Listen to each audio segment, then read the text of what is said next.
बहिणी नाही माझी विनंती नाही का ते सावत्र भाऊ आता येतील त्यांना जरा बरोबर हिशोब घ्या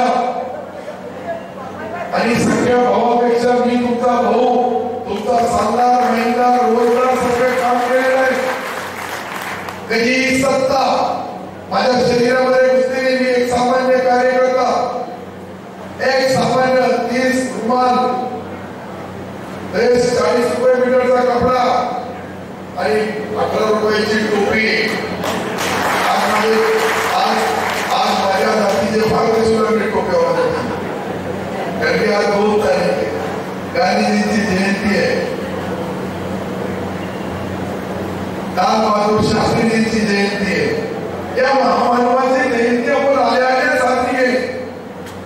परंतु त्याच्या माध्यमातून त्यांनी ज्या देशाला संदेश दिला एकतेचा समतेचा सद्भावनेचा तोही आपल्याला जपावा लागला तोही आपल्याला टिकवावा लागला निवडणुकांनी काही जिल्ह्यातून देखील लोक आहे जातीवाद करणारे पक्के इथे काही लोक त्यांना फक्त जातीच्या नावावर धर्माच्या नावावर लोकांची दिशाभूल करता येते एकदा त्यांचं काम झालं तर मग नंतर त्या हिंदू मानवाला प्यायला पाणी आहे का रोड आहे का रस्ता आहे का त्याची काही अडचण आहे का शेतकरी शेतमजूर गोरगरीब त्याची काही जाणीव ठेवत फक्त निवडणुकीचे डोळे समोर ठेवून जी राजकारणातली भूमी लोक आहेत यांच्यापासून तुम्हाला सावध राहावं लागतं आता हातपाय मारू लागले उभाटामध्ये जायचं कटुताई घ्यायची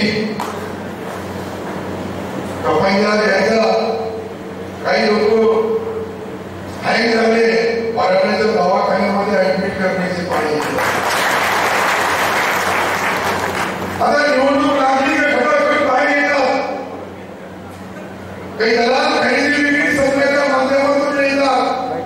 काही गावागावामध्ये लोकांना 2,000-4,000 रुपये देऊ लागले आमचे हे घ्या आणि प्या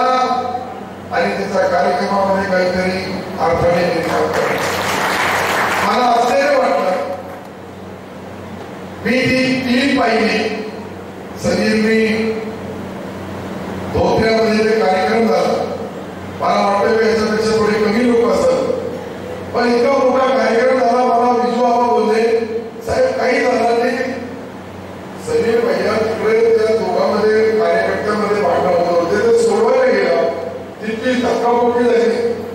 नंतर त्याच्या बापाच्या नावात धक्काबुक्की होऊ लागले त्याच्या मुलाची टीम पाहिली मी का भैया फक्त त्याला सोडायला गेले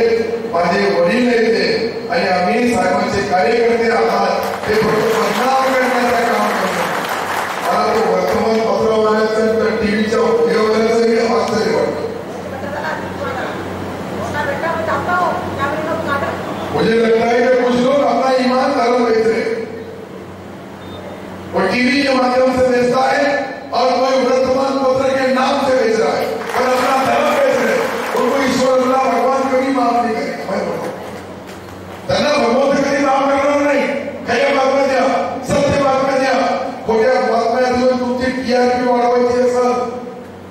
तर विधानसभेमध्ये ज्या वेळेस पोलिंग होईल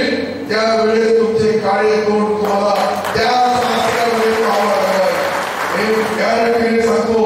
मी 43 वर्षापासून राजकारण करतोय 43 वर्ष झाले पण 43 वर्षामध्ये असं वातावरण असं प्रेम इतका कार्यकर्त्यामध्ये उत्सव कार्यकर्ता असा ज्या जज्बाने ज्या आनंदाने काम करू लागला मी माझ्या आयुष्यामध्ये मला कधी कोचिटीला पैसे राहायचे नाही कधी वाटणारे मिळायचे नाही तो रमेश साळवे आला का नाही आला बंडूकडे रमेश साळवे तुम्हाला एक जबाबदारी होती इंदोर राहिलेला तर अशी इतक्या अडचणी येत आहे कधी सुनील सेटला फोन करायचा कधी भांजेला फोन करायचा 7-8 लोकांकडून थोडे जमा करायचो आणि काम चालवायचं पण थांबलो नाही उधार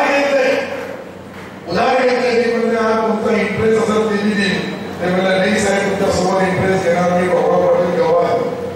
अनेक लोक येतात पैसे नसायचे काही नाही उधार सुद्धा आपण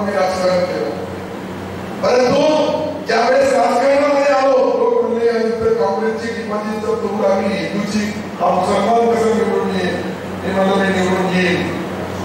मी गावागावात गेलो, कार्यकर्ते तयार केले, ही फौज ही 40 वर्षाची माझी कमाई आहे. 40 वर्षाची हे सहज माझे सख्या